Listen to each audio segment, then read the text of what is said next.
Hi students, welcome to Education IAS Academy. So video வந்து நிறைய உங்களுக்கு மாமாத டேட்ஸ்ல சோ நம்ம இந்த வீடியோல என்ன பார்க்க போறோம் பாத்தீங்கன்னா RRB ஓட டெக்னீஷியனோட நோட்டிஃபிகேஷன் அபிஷியல் நோட்டிஃபிகேஷன் ரிலீஸ் பண்ணிட்டாங்க. போன மாசமே டென்டேட்டிவ் டேட் கொடுத்திருந்தாங்க. 2 நாள் முன்னாடி கூட இந்த மாதிரி நோட்டிஃபிகேஷன் வந்துரும் 8ஆம் தேதி மாதிரி கொடுத்திருந்தாங்க. அந்த விதத்துல நோட்டிஃபிகேஷன் அபிஷியலாவே ரிலீஸ் பண்ணிட்டாங்க. சோ அதுல என்ன சிலபஸ், யார் யாரெல்லாம் எலிஜிபிள் எல்லாமே A to Z நம்ம இந்த வீடியோல பார்த்தலாம். நம்மளுமே கூட ஒரு 2-3 நாள் முன்னாடி தான் ரயில்வேக்கு நம்ம யூடியூப்ல கிளாஸ் போட ஆரம்பிச்சோம். போடுற டைம்ல நோட்டிஃபிகேஷன் வந்துருச்சு, ரைட்? இப்ப சேம் டைம் இந்த எக்ஸாம் வந்து டெக்னீஷியன் அதுல பொறுத்த வரைக்கும் நான் technical syllabus aptitude, reasoning, GS இதுக்கு ஆன்லைன் கிளாஸ், ஆன்லைன் டெஸ்ட் நம்மள்ட்ட ரெடியா இருக்கு. அதுக்கான ஃபீஸ் வெறுமனே 3000 ரூபாய் மட்டும் தான். இந்த 3000 ரூபாய் வந்து இப்ப ஆஃபர் போட்டுருக்க நோட்டிஃபிகேஷன் வந்ததுனால இந்த ஆஃபர் வெறுமனே 3 நாளைக்கு மட்டும்தான். இந்த ஆஃபர் வெறுமனே 3 நாளைக்கு மட்டும்தான். ஆப்டிடியூட், ரீசனிங், ஜிஎஸ் ஓகேவா? 3 நாளைக்குன்ற மீன்ஸ் நான் என்ன சொல்றேன்னா சண்டே வரைக்கும். இப்போ ஃப்ரைடே வீடியோ எடுத்துட்டு இருக்கோம், சண்டே வரைக்கும் இந்த ஆஃபர் இருக்கு. சண்டே நைட்டு 12 மணி வரைக்கும், சண்டே நைட்டு 12 மணிக்கு இந்த ஆஃபர். ஃபீஸ் 3000 ரூபாய் மட்டும் தான், ஓகேவா? ஆப்டிடியூட், ரீசனிங், ஜிஎஸ் மூணுக்கும் ஆன்லைன் கிளாஸ், ஆன்லைன் டெஸ்ட் வந்துடும். சேர்த்து ஃபீஸ் வெறுமனே 3000 ரூபாய் மட்டும் தான். அதாவது ஒரு சில பேர் வந்து பாத்தீங்கன்னா ஒன்லி இந்த எக்ஸாம் மட்டும் எழுதினா போதும். எக்ஸாமே ஒரே ஸ்டேஜ் தான். ஒரு சில பேர் இந்த எக்ஸாம் மட்டும் எழுதினா போதும். ஒரு சில பேருக்கு மட்டும் டெக்னிக்கல் வரும். அந்த டெக்னிக்கல் என்ன மாதிரியான கிளாஸஸ் எல்லாமே நம்ம ஃபர்தரா சொல்றோம். இப்போதைக்கு இது ரெடியா இருக்கு, ஓகேவா? ஜாயின் பண்ண நினைக்கிறவங்க இந்த 3 நம்பர் ஏதாவது நம்பர் கான்டாக்ட் பண்ணி ஜாயின் பண்ணிக்கோங்க. இப்போ வாங்க நம்ம நோட்டிஃபிகேஷன் டீடைலா பார்த்தறலாம், ரைட்? கவனிங்க. சோ இதான் நோட்டிஃபிகேஷன் இப்பதான் வந்துச்சு, ரைட்டா? Recruitment of technicians. So technicians வந்திருக்கு, பார்க்கலாம்.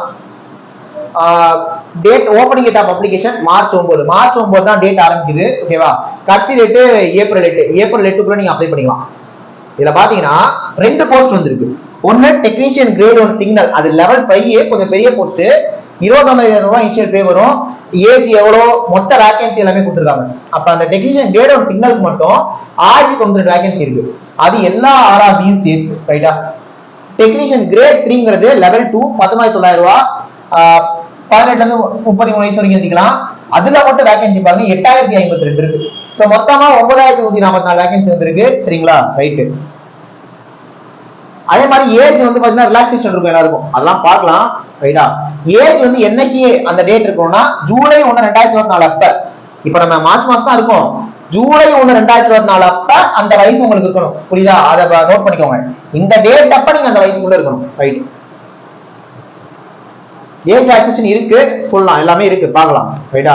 வீடியோ மட்டும் கடைசி ஸ்கிப் பண்ணாம ஃபுல்லா பாருங்க. யார் ஃபர்ஸ்ட் வருஷம் நம்ம சேனல் வந்தீங்கன்னா மறக்காம சேனலை சப்ஸ்கிரைப் பண்ணி வச்சுக்கோங்க. ஏன்னா இதுக்காக நிறைய வீடியோஸ் நம்ம போட்டுட்டு இருக்கோம், அதையும் பார்த்துக்கலாம், ரைட்? இப்பதான் குவாலிஃபிகேஷனுக்குள்ள வரும். நேஷனாலிட்டி பொறுத்த வரைக்கும் இந்தியன், ரைட்? ஏஜ் லிமிட் பாத்தீங்கன்னா கொடுத்துருக்காங்க. இதுலயே ஏஜ் ரிலாக்ஸேஷன் இருக்கு. எஸ்சி எஸ்டினா 5 இயர்ஸ் கொடுக்குறாங்க, ஓபிசினா 3 வயசு கொடுக்குறாங்க. அதாவது என்ன அர்த்தம்னா அவங்க கொடுத்த மேக்ஸிமம் ஏஜ் லிமிட்டை தாண்டி எஸ்சி எஸ்டியா இருக்கவங்க இன்னும் 5 வயசு வரைக்கும் கூட எழுதிக்கலாம். ஓபிசினா 3 வருஷம் எக்ஸ்ட்ரா எழுதிக்கலாம், ரைட்டா? சோ எல்லாருக்குமே கொடுத்துருக்காங்க, பாத்துக்கோங்க, ரைட்? டேட்டோட கொடுத்துறாங்கப்பா. இந்த டேட்டுக்குள்ள தான் நீங்க இருக்கணும். டேட்டா பத்தி அவங்களே கொடுத்துறாங்க நோட்டிஃபிகேஷன்ல. எஜுகேஷன் குவாலிஃபிகேஷன் ரொம்ப ரொம்ப முக்கியம். அதை அனெக்சர் ஏல தெளிவா கொடுத்துருக்கோம்னு சொல்லிருக்காங்க. ஸோ அனெக்சர் ஏ கீழே இருக்கு, அதை பார்த்துக்கலாம், ரைட்டா? ஃபீஸ் பொறுத்த வரைக்கும் எல்லாருக்குமே 500, ஓகேவா? ஃபீஸை பொறுத்த வரைக்கும் எல்லாருமே 500. இதே SC ST economic research female பொண்ணுங்களா இருந்தா 250 தான் ஃபீஸ். இப்ப எஸ்சி எஸ்டி எக்ஸர்வீஸ் பொண்ணுங்களா இருந்தீங்கன்னா 250 ரூபா, மீதி எல்லாருக்கும் 500. இதுல எக்ஸாம் போய் நம்ம அப்பியர் ஆயிட்டோம்னா 250 ரூபா ரீஃபண்ட் ஆயிடும். ரயில்வே பொறுத்த வரைக்கும் அதுதான். அப்ப இந்த இதுல அப்ளை பண்றவங்களுக்கு 250 ரூபா வரும். இவங்களுக்கு ஃபுல்லாவே வந்துடும் அர்த்தம், புரியுதா? எக்ஸாம் அப்பியர் ஆனா, ரைட்? இது ரயில்வேல எப்பவுமே காமனா இருக்க விஷயம் தான். எஜுகேஷன் குவாலிஃபிகேஷன் தான் மெயின். அப்புறம் சிலபஸ், எக்ஸாம் பேட்டர்ன் அதெல்லாம் தானே மெயின். பார்க்கலாம், ஃபுல் நோட்டிஃபிகேஷன் இருக்கு, பார்க்கலாம், ஓகேவா? ஒரு பேப்பர் தான் எக்ஸாம். ரெக்ரூட்மெண்ட் ப்ராசஸ் இது ரொம்ப ரொம்ப முக்கியம். Recruitment process shall be combines of the following stages. Computer based test ஒண்ணே ஒண்ணா வைக்கிறாங்க, சிபிடி.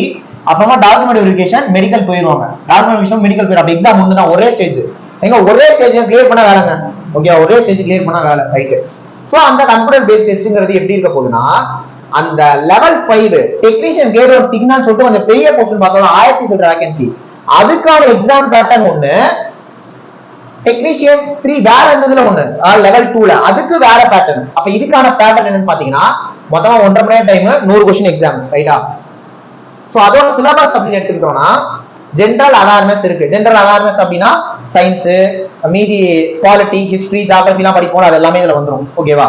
ரீசனிங் நம்ம நார்மலா பாக்குற ரீசனிங் தான், எல்லாமே ரீசனிங் வந்துடும். அப்புறம் basics of computers and applications ஒரு சில விஷயங்கள் இருக்கு. ஓகேவா?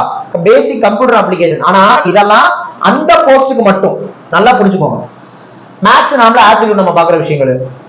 பேசிக் சயின்ஸ் அண்ட் இன்ஜினியரிங் சொல்லிட்டு இங்க சயின்ஸோட சிலபஸ் இருக்கு, அப்புறமா பேசிக் இன்ஜினியரிங் சொல்லிட்டு ஒரு சில சிலபஸ் இருக்கு. ஓகேவா? எலக்ட்ரோமேக்னெட்டிக் இண்டக்ஷன், ஃபாரடேஸ் லா, எலக்ட்ரோமேக்னெட்டிக் எஃபெக்ட்ஸ், புரியுதா? பேசிக் எலக்ட்ரானிக்ஸ், டிஜிட்டல் எலக்ட்ரானிக்ஸ் சொல்லிட்டு அதுக்காக ஒரு சிலபஸ் கொடுத்துருக்காங்க. இதெல்லாம் அந்த கிரேட் 1 சிக்னலுக்காக லெவல் 5 போஸ்டுக்காக இருக்கிற சிலபஸ், நல்லா புரிஞ்சுக்கோங்க. அப்ப அதோட எக்ஸாம் பேட்டர்ன், ஜெனரல் அவேர்னஸ் வந்து 10 क्वेश्चन தான், ரீசனிங்ல இருந்து 5 क्वेश्चन தான், அடுத்து கம்ப்யூட்டர் அப்ளிகேஷன்ல இருந்து 20 क्वेश्चन, மேத்ஸ்ல இருந்து 20 क्वेश्चन, பேசிக் சயின்ஸ் அண்ட் இன்ஜினியரிங்ல இருந்து 35 क्वेश्चन. அப்ப மொத்தமா 100 क्वेश्चन, 100 மார்க். இதுல நெகட்டிவ் மார்க் இருக்கு, 1/3 நெகட்டிவ் மார்க் இருக்கு, மொத்தமா 90 நிமிஷம். அப்ப இந்த எக்ஸாம் எழுதுறவங்க, இந்த போஸ்ட் எழுதுறவங்க அந்த 1.5 மணி நேரத்துல இதுல எவ்வளவு क्वेश्चन செக்யூர் பண்ணீங்களோ உங்களுக்கு வேலை இருந்துச்சு. ரைட்டா? ரைட்.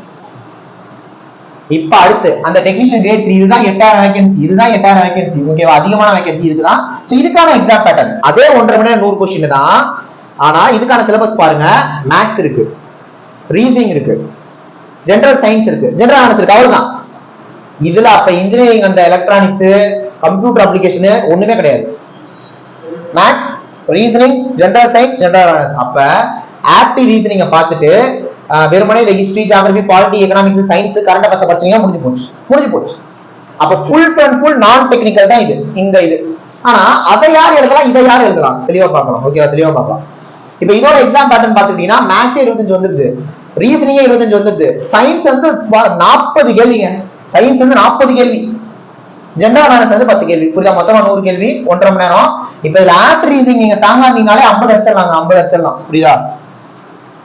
அப்புறமா document verification, how to apply கொடுத்துருக்காங்க. இதை நம்ம பார்க்கலாம், எப்படி அப்ளை பண்றதுங்கலாம் பார்க்கலாம். ஓகேவா? யார் எலிஜிபிள் அதுக்கு வருவோம், அதானே மெயின். குவாலிஃபிகேஷன், எஜுகேஷன் குவாலிஃபிகேஷன், அதான் மெயின், அதான் மெயின். இதான் அந்த அனெக்சரி, இதுதான் எஜுகேஷன் குவாலிஃபிகேஷன். இப்ப அந்த டெக்னீஷியன் கிரேட் 1 சிக்னல்னு ஒன்னு பார்த்தோம்ல, அந்த லெவல் 5, இதுதான் அந்த 1000 வேகன்சியோட அந்த இன்ஜினியரிங் எல்லாம் பேசிக் ஆஃப் கம்ப்யூட்டர் எல்லாம் வந்த சிலபஸ். அப்ப இதுக்கு யார் எலிஜிபிள் அப்படின்னு பாத்தீங்கன்னா, நல்லா படிங்க, எனக்கு தெளிவா கொடுத்துருக்காங்க. Bachelor of science in physics, BSc physics இந்த எக்ஸாம் எழுதலாம், பிஎஸ்சி எலக்ட்ரானிக்ஸ் இது எழுதலாம், பிஎஸ்சி கம்ப்யூட்டர் சயின்ஸ் எழுதலாம், பிஎஸ்சி ஐடி எழுதலாம். ஓகேவா? இவங்க எல்லாருமே இந்த இதுக்கு எழுதலாம். Or BSc in a combination of any substream of basic stream of physics, electronics, computer science, information technology இதெல்லாம் எழுதலாம். இது அப்படியே வைங்க. இதுதான் ரொம்ப முக்கியமான பாயிண்ட், இது ரொம்ப முக்கியமான point. 3 years diploma in engineering in the above basic streams or in combination of any of above basic streams. என்ன அர்த்தம் இதுக்கு? என்ன அர்த்தம் அப்படின்னா, இந்த சப்ஜெக்ட்லாம் கொடுத்துருக்காங்கல்ல, அப்ப இந்த சப்ஜெக்ட்ல யாராவது டிப்ளமோ இருந்தாங்கன்னா இந்த போஸ்ட் அவங்க எழுதிக்கலாம், இந்த 1000 வேகன்சியோட இந்த போஸ்ட் எழுதிக்கலாம். அப்ப இங்க எலக்ட்ரானிக்ஸ் கொடுத்துட்டு, ஓகேவா, காம்பினேஷன் எவ்வளோ பேசிக் ஸ்ட்ரீம்ஸ் கொடுத்துட்டாங்க. அப்ப என்ன அர்த்தம்? எலக்ட்ரானிக்ஸ் அண்ட் கம்யூனிகேஷன் இசி எழுதலாம், எலக்ட்ரிக்கல் எலக்ட்ரானிக்ஸ் ட்ரிபிள் எழுதலாம். ஓகேவா? இங்க கம்ப்யூட்டர் சயின்ஸ் இருக்கு, கம்ப்யூட்டர் சயின்ஸ் தான் சிஎஸ்சி வந்துருது. அப்ப டிப்ளமோல இசிஇ, ட்ரிபிள் சிஎஸ்சி இதுக்கு எழுதலாம். இது இல்லாம சார் நான் டிப்ளமோ படிக்கல, நான் டைரக்ட் இன்ஜினியரிங்னா அங்க கொடுத்துறாங்க பாருங்க, ஆர் டிகிரி இன் இன்ஜினியரிங் இந்த above basic streams or in a combination of above basic streams. அப்ப engineering in electronics, triple engineering எழுதலாம், இசி இன்ஜினியரிங் எழுதலாம், கம்ப்யூட்டர் சயின்ஸ் இன்ஜினியரிங் எழுதலாம். அதனாலதான் அவங்க சிலபஸ்ல கம்ப்யூட்டர் சயின்ஸே வச்சிருக்காங்க, இசி ட்ரிபிள் ஏ வச்சிருக்காங்க. எலக்ட்ரானிக்ஸ் வச்சிருக்காங்களா? ஏன் வச்சிருக்காங்க? அதனாலதான் வச்சிருக்காங்க. சிவில் மெக்கானிக்கல் வெரி சாரி, இதுக்கு நீங்க எழுத முடியாது. ஓகேவா? அதாவது சிவில் மெக்கானிக்கல்னாலுமே கூட அந்த டிப்ளமா ட்ரிபிள், இப்ப அந்த டிப்ளமா இன்ஜினியரிங் அவங்க இந்த போஸ்டுக்கு மட்டும் தான் எலிஜிபிள். அப்ப மீதி இருக்கிறது எல்லாம் இந்த லெவல் 2, இது எல்லாமே லெவல் 2, இது எல்லாமே லெவல் 2. அப்ப லெவல் 2 யார் எலிஜிபிள் அப்படின்னா அதை தெளிவா கொடுத்துருக்காங்க. சோ மெட்ரிகுலேஷன் 10th முடிச்சு ஐடிஐ முடிச்சிருப்பீங்க, அந்த ஐடிஐலமே இந்த ஒவ்வொரு போஸ்டுக்கும் தெளிவா கொடுத்துருக்காங்கப்பா. Forger, heat treater, foundry man, pattern maker, moulder, அந்த விஷயங்கள்லாம் படிச்சிருந்தா. இப்ப இந்த போஸ்ட் மட்டும், அந்த பிளாக் ஸ்மித்துக்கு மட்டும், ஆமா பிரிட்ஜுக்கு ஒண்ணு கொடுத்துருக்காங்க. இந்த லைட்டா ஜூம் அவுட் பண்ணிக்கிறேன். கேரியேஜன் வேகனுக்கு ஒண்ணு, கிரேன் டிரைவருக்கு ஒண்ணு. ஓகேவா? இதை நீங்க பாத்துக்கோங்க, நீங்க அந்த படிப்பை படிச்சிருந்தீங்க, நீங்க தாராளமா எழுதலாம். இப்ப ஐடிஐல electrician, mechanic, auto, electrical and electronics, wireman, electronics மெக்கானிக்லாம் நீங்க ஐடிஐல படிச்சீங்கன்னா நீங்க இந்த போஸ்டுக்குள்ள வந்துருவீங்க. புரியுது? அந்தந்த போஸ்டுக்குள்ள நீங்க வந்துருவீங்க. அப்ப இந்த படிப்பை படிச்சிருந்தீங்கன்னா நீங்க எலிஜிபிள். சோ இந்த வீடியோல அப்ப இவங்க எல்லாத்துக்கும் சிலபஸ் என்ன? இவங்கெல்லாம் உங்களோட ஐடிஐ டெக்னிக்கல் சிலபஸை படிக்க தேவையில்லை. நீங்க என்னதான் படிக்கணும்? Aptitude, reasoning, science, general awareness தான் படிக்கணும். அந்த மேல இருக்க போஸ்ட் இருக்கு பாருங்க, இவங்க தான் என்ன படிக்கணும்? ஆப்டி, ரீசனிங், ஜெனரல் அவேர்னஸ், சயின்ஸ்லாம் படிச்சுட்டு கம்ப்யூட்டரும் படிக்கணும். என்ன படிக்கணும்? எலக்ட்ரானிக்ஸ் படிக்கணும். ஸோ எல்லாமே நான் இந்த வீடியோல தெளிவா சொல்லிட்டேன். ஓகேவா? என்ன சிலபஸ் எல்லாமே சொல்லிட்டேன். இப்ப திரும்ப நான் நம்மளோட கோர்ஸ் பத்தி சொல்லிடுறேன். ரைட்டா? அந்த நான் டெக்னிக்கல் அப்ப என்ன அர்த்தம்? அந்த லெவல் 2ல இருக்க எல்லாருமே படிக்க போற சிலபஸ் இதுதான். இதுக்கு நம்ம கிளாஸ் ரெடியா வச்சிருக்கோம். மேற்கொண்டு உங்களோட அந்த கம்ப்யூட்டர், எலக்ட்ரானிக்ஸ் சிலபஸ் எடுப்போம். ஃபர்தர் அனௌன்ஸ்மெண்ட் அதுக்கு வரும். அப்ப இந்த கோர்ஸ் ஆனா நீங்களுமே அந்த லெவல் 5 எழுதுறவங்களுமே இந்த இது படிச்சுதான் ஆகணும். அப்ப நீங்க ஜாயின் பண்ணிக்கோங்க. இதுக்கான ஆன்லைன் கிளாஸ் டெஸ்ட்டுக்கு ஃபீஸ் 3000 தான். ஜாயின் பண்ணணும்னு நினைச்சீங்கன்னா இந்த 3 நம்பர்ல ஏதாவது நம்பர் கான்டெக்ட் பண்ணி நீங்க ஜாயின் பண்ணுங்க. புரியுதா? நெக்ஸ்ட் ஒரு முக்கியமான வீடியோல பார்க்கலாம். தேங்க்யூ.